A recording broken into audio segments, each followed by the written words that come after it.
Oke, baik. Assalamualaikum warahmatullahi wabarakatuh. Kali ini saya akan kembali nge-recap materi ya, mengenai learning pad buat belajar Android MVVM menggunakan Java. Di sini saya sudah buatkan repositorinya. Bisa teman-teman lihat di GitHub saya. Ini sudah dipin ya, jadi sudah dipin ke depan sini. Teman-teman bisa lihat. Di belajar Android MVVM Java. Ini repositorinya. Kemudian di dalam repositori ini ada materi learning pad-nya untuk MVVM, data binding, view model, live data, kemudian combo data binding, view model, dan live data, kemudian nanti ada navigation component, recycler view, room persistence, dan lain-lain. Mungkin nanti perjalanannya mungkin agak berubah, tapi kita lihat aja nanti ya. Jadi ini video untuk materi pertama, yaitu setting dan one way data binding. Ini untuk memperkenalkan kenapa sih perlu menggunakan data binding dan kenapa kok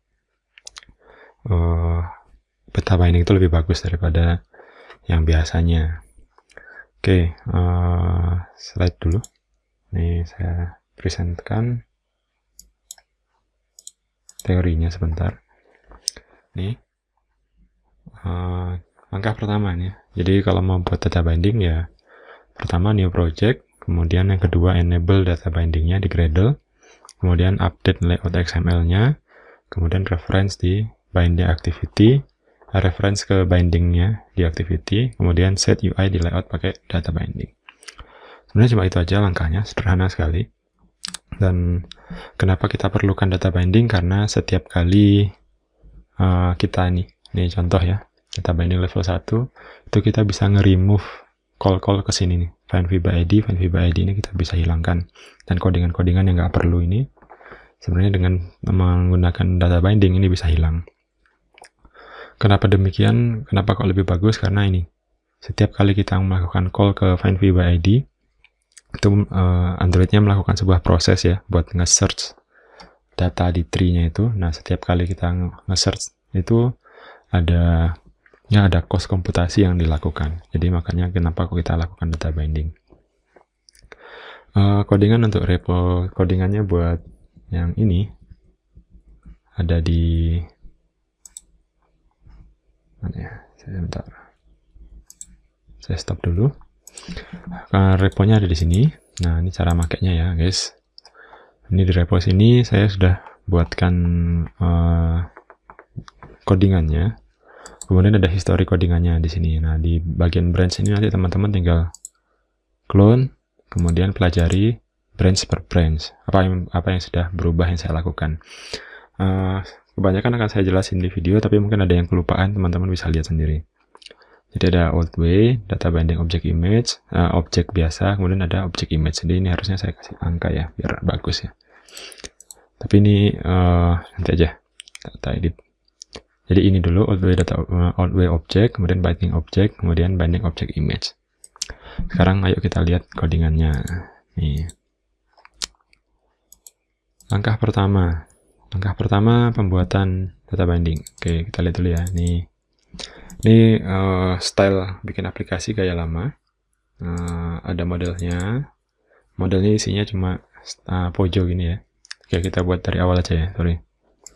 Dari awal yang dilakukan adalah ini, nambahin ini, build features, data binding, true. Jadi sebelumnya ini nggak ada, teman-teman tambahin ini.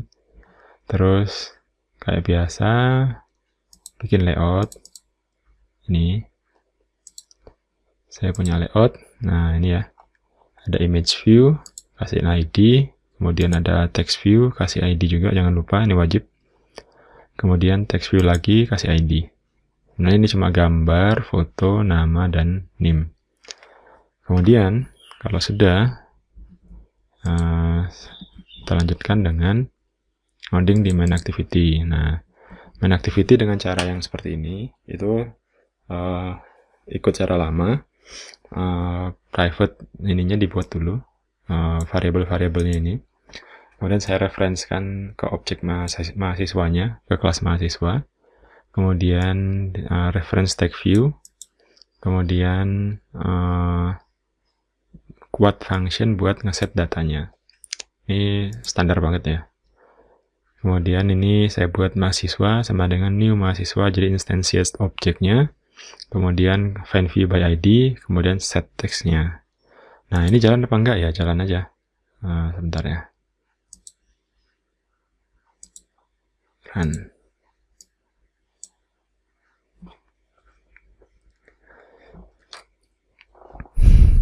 Seperti apa jalannya? Standar, kayak biasa.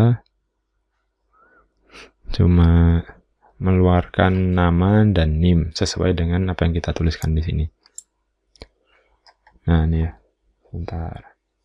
Nah, ini kelihatan. Jadi nama dan NIM keluar ya, nama dan NIM-nya. Kemudian ini tuh kurang efisiennya di sini. Jadi masih find view by ID. Nah, gimana kita ngecek? Nanti kalau teman-teman ngecek codingannya itu pakai terminal git checkout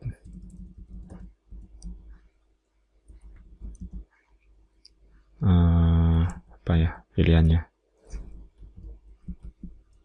Pilihannya adalah data binding object. Nih. Nah, ini sudah berubah. Nah, setiap kali nanti merubah ini harus rebuild dulu kalau mau dijalanin. Nah, sekarang saya jelasin apa aja sih yang berubah. Nah, tadi di slide ada langkah kedua ya. Langkah kedua adalah enable data binding. Nah, sekarang kalau kita lanjutkan, itu update layout XML-nya. Si layout XML harus diupdate. Gimana cara ngupdate-nya? Itu gampang banget. Kita klik root elemennya, kemudian alt enter, kemudian convert to data binding layout. Udah gitu toh. Caranya gini. Nih, activity main-nya tadi sama. Tapi di atas sekarang udah beda nih. Nih, ada ini. Ada begininya.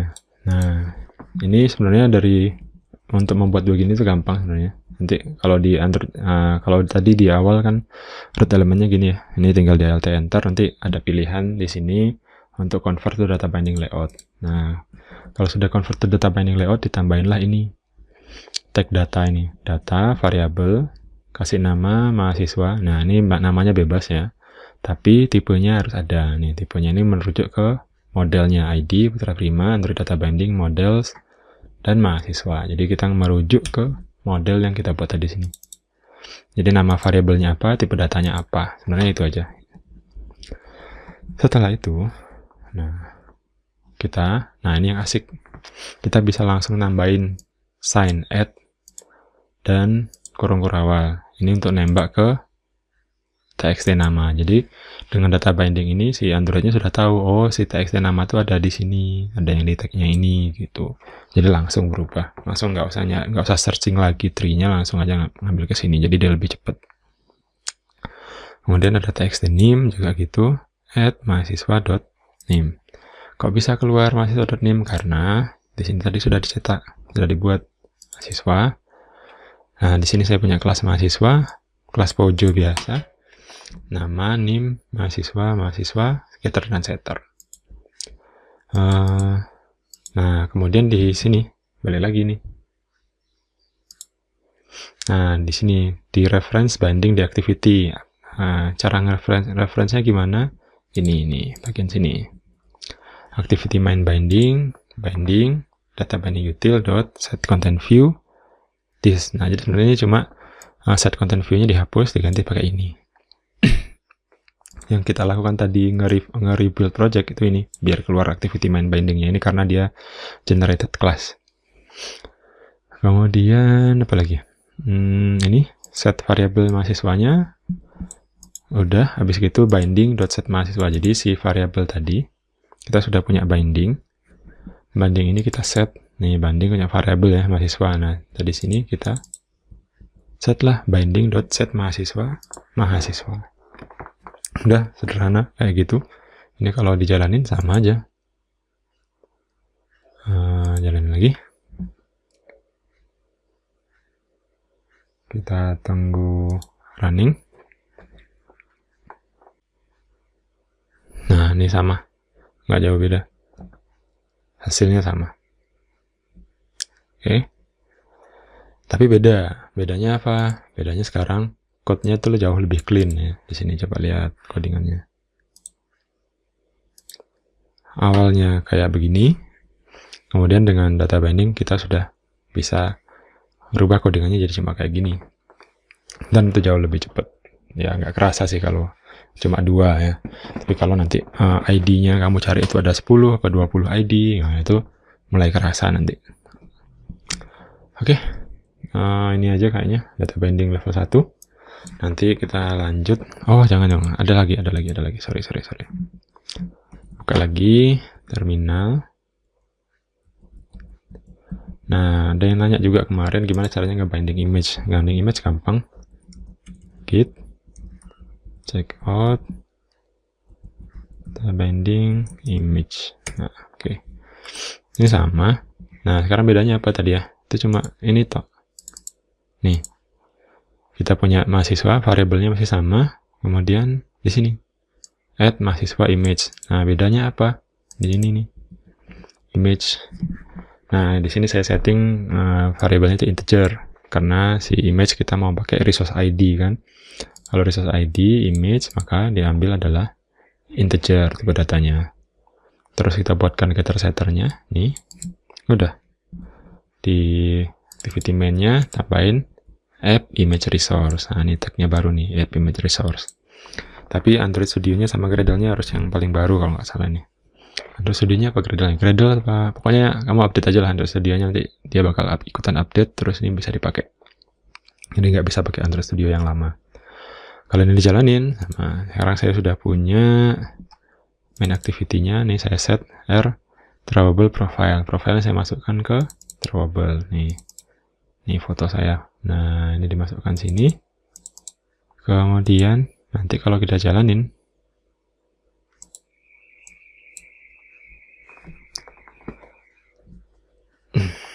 itu bakal langsung update gambarnya.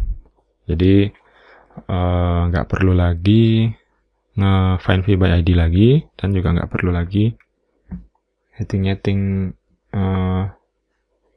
variabelnya, jadi langsung ke update. Nah, ini gini ya, ini langsung masuk gambarnya.